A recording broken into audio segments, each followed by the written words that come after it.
తాకట్టులో ఉన్న బంగారం అమ్మాలనుకునే వారి ఇన్ఫర్మేషన్ ఇస్తే దాని వాల్యుయేషన్ బట్టి మీకు కమిషన్ కూడా ఇస్తుంది గోల్డ్ హబ్. హాయ్ హలో నమస్తే, వెల్కమ్ టు అవర్ ఛానల్ మనం టీవీ. నేను మీ శాన్వి. ఈ రోజు మనతో పాటు సీనియర్ పొలిటికల్ అనలిస్ట్ అలాగే సోషల్ యాక్టివిస్ట్ కృష్ణకుమారి గారు ఉన్నారు.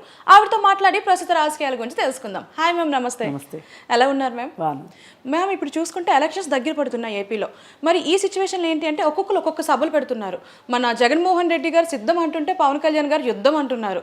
జగన్మోహన్ రెడ్డి గారు ఏ సభలు పెట్టినా సరే పవన్ కళ్యాణ్ గారి గురించి నాలుగు పెళ్లిళ్ళు అంటున్నారు.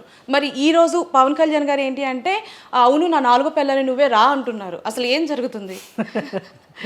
చాలా చిత్రంగా ఉందండి ఈసారి ఎన్నికల వాతావరణం. అవును, ఎందుకంటే అసలు ఈ ఎన్నికల వాతావరణంలో చర్చించవలసింది ప్రజలకు మేమేం చేద్దాం అనుకుంటున్నాము, ప్రజలకు ఏం అవసరాలు ఉన్నాయి, ఈ గత 5 సంవత్సరాల కాలంలో మేము ఏం చేశాము, ఏం చేయలేకపోయాము, గత మేనిఫెస్టోలో ఏంటి, ఎందుకు మేము చేయలేకపోయాము అనేది విశ్లేషించుకుని మేము ఫలానా అందుకు మేము చేయలేకపోయాము, కానీ ఈసారి మాకు అధికారం ఇస్తే మేము అవి చేస్తాము అని చెప్పి అధికారంలో ఉన్న పార్టీ చెప్పాలి.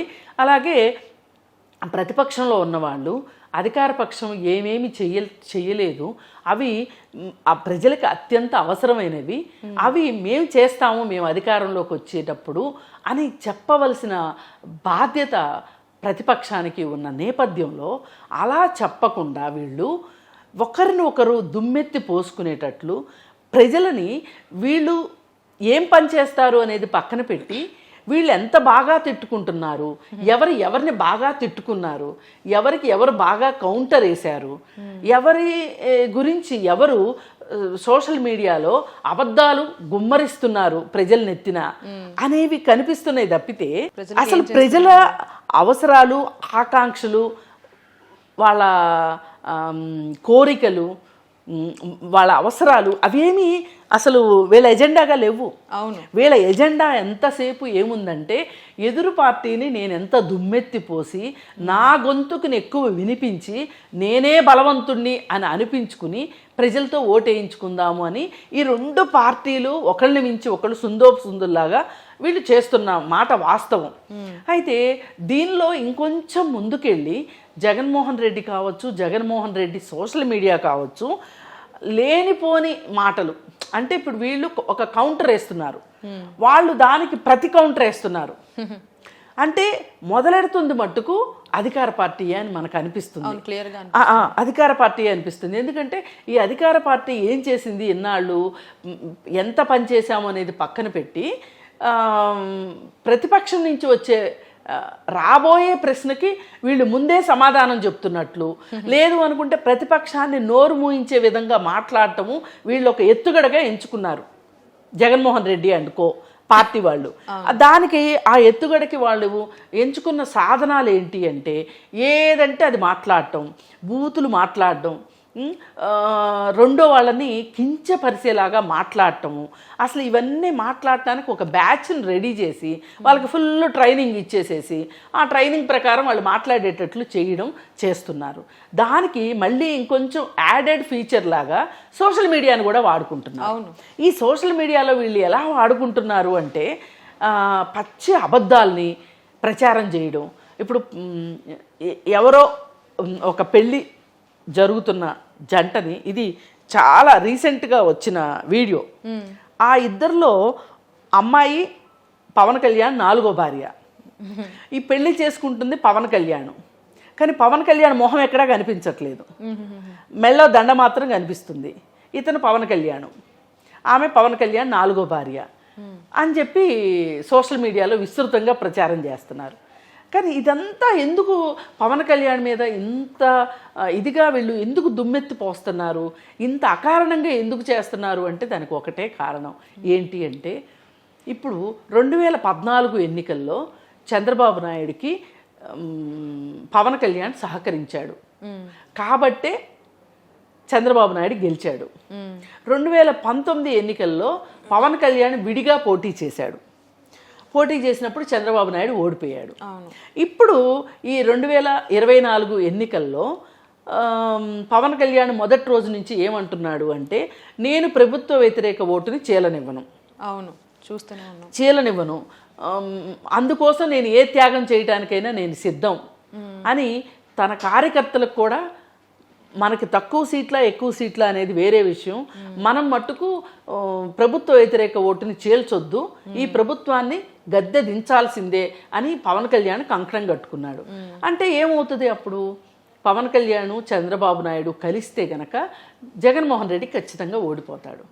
ఆ ఉద్దేశంతో అసలు వీళ్ళిద్దరినీ కలవనీయకుండా చేయడం కోసం ఎన్ని వ్యూహాలు పన్నాలో, ఎన్ని మాటలు మాట్లాడాలో, అసలు పవన్ కళ్యాణ్ని ఎంతలా దిగజార్చి పావలా కళ్యాణ్ అని, దత్తపుత్రుడని, లేకపోతే ప్యాకేజ్ స్టార్ అని, ఇలా రకరకాల మాటలతోటి పవన్ కళ్యాణ్కి అసలు ఒక ఇమేజ్ లేకుండా చేద్దామని చెప్పి చూశారు.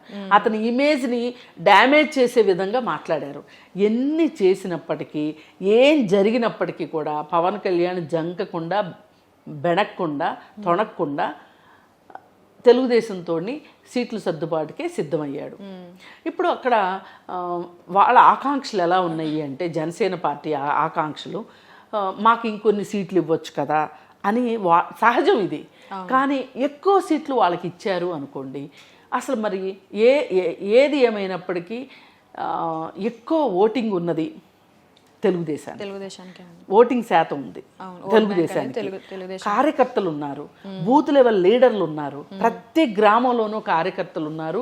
ఎలక్షను అంటే బూత్ లెవెల్ రాజకీయం చేయగలిగిన వాడే గెలుస్తాడు. ఈ బూత్ లెవెల్ రాజకీయం అంటే మనకి ఓటేసే ప్రజలు ఉన్నంత మాత్రాన మనం గెలవం. ఆ ఓటర్లని పోలింగ్ బూత్ దగ్గరికి తీసుకెళ్ళగలగాలి. దాన్నే పోల్ మేనేజ్మెంట్ అంటారు, బూత్ మేనేజ్మెంట్ అంటారు. అందరికీ ఓటర్ స్లిప్లు అందినయా లేదా, అసలు మనకు ఓటేస్తారు అనుకున్న వాళ్ళందరికీ ఓట్లు ఉన్నాయా లేదా, లేదు అనుకుంటే దొంగ ఓట్లు ఏమన్నా వచ్చి చేరాయా, ఇప్పుడు మనకి ఓటేస్తారనుకున్న ఓట్లు తీసేసి మనకు ఓట్లు వేయని వాళ్ళని తీసుకొచ్చి చేర్చారనుకోండి, ఏ పార్టీకైనా నష్టమే కదా. అవును, ఇలాంటివన్నీ చేసుకోవాల్సిన పని ఉంది. ఇప్పుడు ఎలక్షన్ రోజు, పోలింగ్ రోజు అక్కడ కూర్చొని ఒక దొంగ ఓటు వస్తే చూసి చెప్పాల్సిన బాధ్యత ఉంటుంది ఒక పోలింగ్ ఏజెంట్కి. మరి పోలింగ్ ఏజెంట్ని పెట్టుకోగలిగిన సత్తా ఎవరికి ఉంది? తెలుగుదేశానికి ఉంది. అసలు కింద స్థాయికి వెళ్ళి కార్యకర్తలు ఉన్నది ఎవరికి? తెలుగుదేశానికి ఉన్నారు. జనసేన పార్టీకి అంత లేరు. ఆ సంగతి వాళ్ళకి తెలుసు, ఎవరికి? వాళ్ళ నాయకులకు తెలుసు. అందుకే వాళ్ళు ఏమనుకుంటున్నారు, అసలు మనం ఎలాగో త్యాగానికి సిద్ధపడ్డాం కాబట్టి సీట్లు ఎక్కువ తక్కువ అనేది అనవసరం, మనం అన్ని స్థానాలకి పోటీ చేయగలిగిన పరిస్థితి ఉంటే అసలు తెలుగుదేశంతో మనం పొత్తెందుకు పెట్టుకుంటాము అని ఒక క్లారిటీలో పై నాయకులు ఉన్నారు. కానీ ఈ జగన్మోహన్ రెడ్డి వ్యూహంలో భాగంగా కాపు నాయకుల్ని రెచ్చగొట్టి, కాపు నాయకుల ద్వారానే ఈ పవన్ కళ్యాణ్ని సీఎంని చెయ్యమని చెప్పి ఒక బహిరంగ లేఖ రాయటం. అంటే ఈ లేఖ వల్ల ఏమర్థమవుతుంది అంటే, సామాన్య కార్యకర్తకి, జనసేన కార్యకర్తకి ఏమర్థమవుతుంది, ఓహో మన నాయకుడికి సీఎం అయ్యే హోదా ఉంది, కానీ మనం ఎందుకు వాళ్ళకి ఓట్లేసి తెలుగుదేశం వాళ్ళని ఎందుకు గెలిపించాలి అని చెప్పే ఉద్దేశం ఉంటుంది. మరి ఇలాంటి పరిస్థితులు